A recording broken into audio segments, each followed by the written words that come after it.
بسم الله الرحمن الرحيم. ازيكم يا حبايبي؟ عاملين ايه؟ يا رب تكونوا بخير. تعالوا هنعمل أكلة جميلة أوي النهاردة مع بعض. هنعمل سمان محشي بالرز بالبصل بالكركم. أكلة جميلة وطعمها حلو أوي، وشوية رز والله ملهمش حل. الأكلة دي طعمها جميل زي ما أنا قلت، وأتمنى أن انتوا تجربوها، وأتمنى أن أنا أعرف تعليقاتكم على القناة. معانا كمية السمان اللي احنا هنستخدمها. طبعا غاسلين السمان ومراجعينه ومنضفينه كويس قوي، وهنبقى مجهزينه للحشو. كمان هيبقى معانا بصلتين او 3 كبار، والبصل هنا اساسي. لو حابة تزودي الكمية زوديها، مفيش مشكلة، لان الرز هيبقى مطبوخ بالبصل. فاحنا هنركز ان البصل يبقى بتاعنا كتير شوية في الطبخ. هناخد البصل بتاعنا وهننزل بيه في الكبة، وهنعمه على قد ما نقدر. عادي لو انت حابة برضو ان انت تخرطيها على ايديكي، مفيش اي مشكلة خالص. المهم ان كمية البصل تبقى كمية معقولة في الطبيخ علشان الرز بتاعنا. هنجيب الحلة بتاعتنا على نار متوسطة كده، وهنضيف ربع كوباية زيت أو نص كوباية، عشان الرز بتاعنا برضو يبقى مفلفل كده وجميل ما يعجنش مننا. وهننزل بالبصل بتاعنا. البصل هنحمره يعني لحد ما يبقى مصفر غامق كده، عشان لما نيجي نطبخ الرز يديله لون.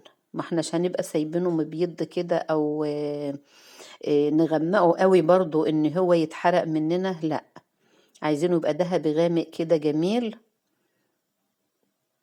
عشان يدي للرز لون زي ما احنا قلنا وطعم، ويا الكركم اللي احنا هنضيفه للرز بتاعنا.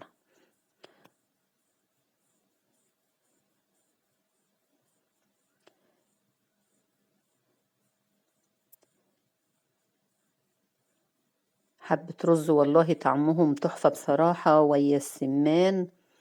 ودي هتبقى الطبق الأساسي بتاعنا، اللي هي طبخة الرز دي اللي احنا هنعملها، دي اللي هتبقى جنب السمان. طبعا احنا هنغسل كمية الرز حسب ما انت هتستخدمي.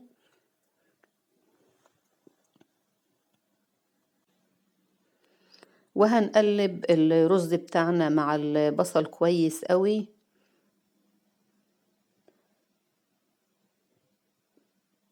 وبعد كده هنبتدي ننزل بكوبايتين مية. انا استعملت هنا كوبايتين على قد الكمية اللي انا مستخدماها. طبعا احنا عايزين الرز يبقى نص تسوية كده، فانتي هتضيفي المية على قد الكمية برضو اللي انتي هتستعمليها في الرز.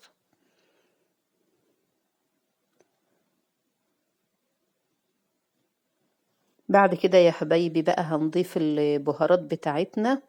هنضيف فلفل اسمر، وهنضيف شطة للناس اللي بتحب الشطة برضو في الطبيخ. ممكن تستغنى عنها لو انت مش عاوزاها في الاكل عادي. هتضيفي برضو نص معلقة كمون، معلش انا اسفة. وهنضيف نص معلقة كركم، والكركم هنا اساسي عشان يدي لون وطعم للرز بتاعنا. وهنضيف الملح، والملح طبعا حسب الرغبة. هنقلب بقى التوابل ويا الرز ويا البصل، ونسيبهم على النار كده يتشربوا من بعض، علشان نحشي بيه السمان بتاعنا. هنهدي النار وهنغطي على الرز بتاعنا لحد ما يتشرب، زي ما احنا شايفين كده نص تسوية. كده الرز بتاعنا بقى جاهز خلاص ان احنا نحشي بيه السمان.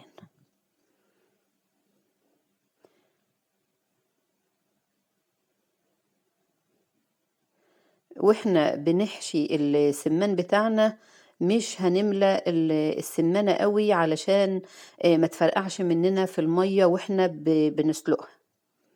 هنسيب مساحة كده برضو ان الرز يكمل التسوية. أكلة جميلة جدا والله، وطعمها حلو قوي، وشوية الرز دولت بسم الله ما شاء الله طعمهم جميل. أتمنى ان انتوا تجربوها.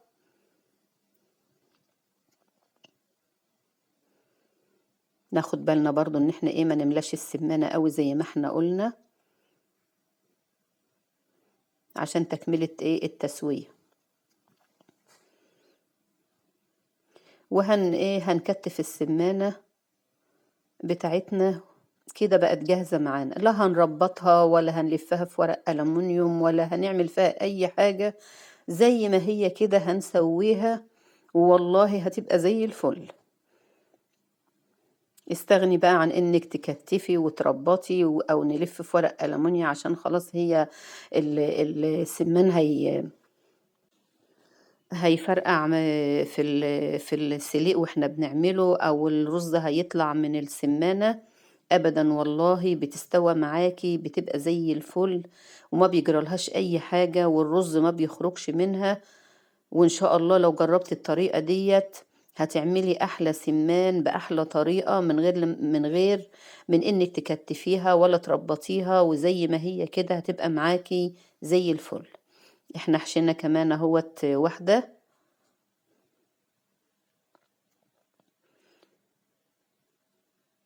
وهنكمل الحشو السمان اللي معانا.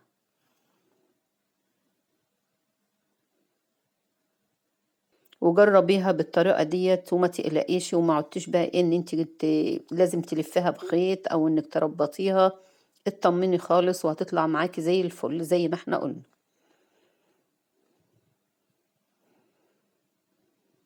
هي يا حبايبي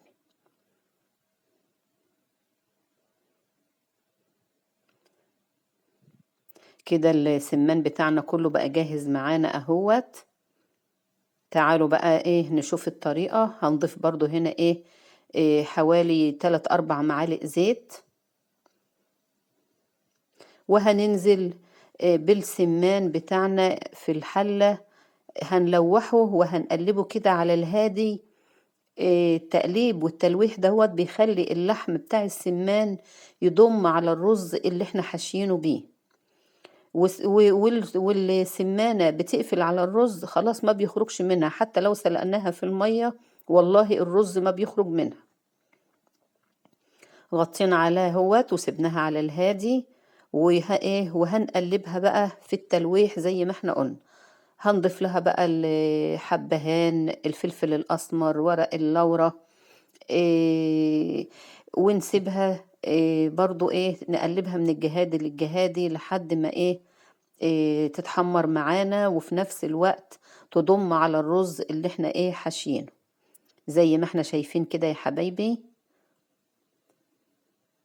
خلاص هي كده قفلت على الرز اللي جواها. والله لما بتيجي تسلقيها ما بتلاقي ان فيها يعني ان الرز خرج منها ولا اي حاجة خالص، بتبقى زي الفل بسم الله ما شاء الله. هنضيف بقى البصلة وهنبتدي ان احنا نضيف المية عشان نسلق السمان ونكمل من التسوية بتاعته.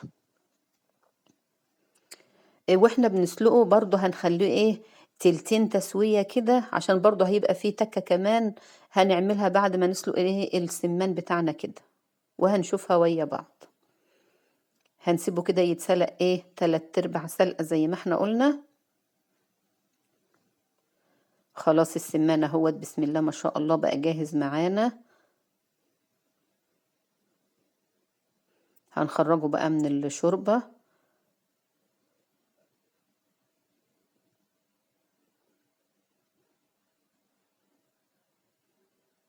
اهوت يا حبايبي ما شاء الله زي الفل، لا الرز خرج منها ولا فيها اي حاجة.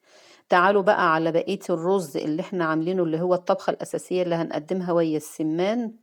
هنزيده بالشوربة اللي احنا سالقين فيها السمان. والله بتدي لشوية الرز طعم تحفة بسم الله ما شاء الله.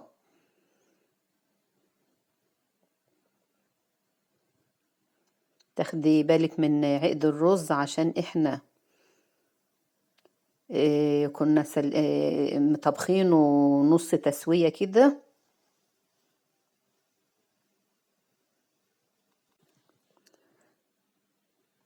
هنعمل ايه بقى يا حبايبي؟ هنجيب السمان بتاعنا وهنرصه على وش الرز، وهنكمل التسوية، هنكمل التسوية للرز وهنكمل التسوية للسمان. والله ما تقلقي منه خالص، بسم الله ما شاء الله، احلى طبخة واحلى اكلة سمان هتعمليها.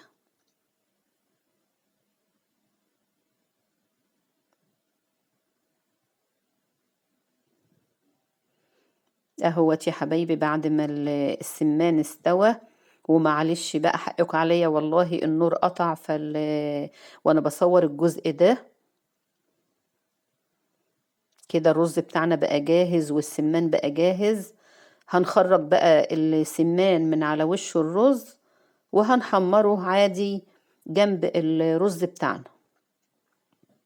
اهوت يا حبايبي بسم الله ما شاء الله، بعد ما الرز جاهز والسمان حمرناه من غير ما نكتف ولا نربط ولا نلف في ورق ألمونيا، وحشي السمان واطمني ولا الرز بيخرج منه، وأحلى طبخة وأحلى أكلة وأحلى شوية رز هتعمليهم، وبألف صحة وعافية يا رب.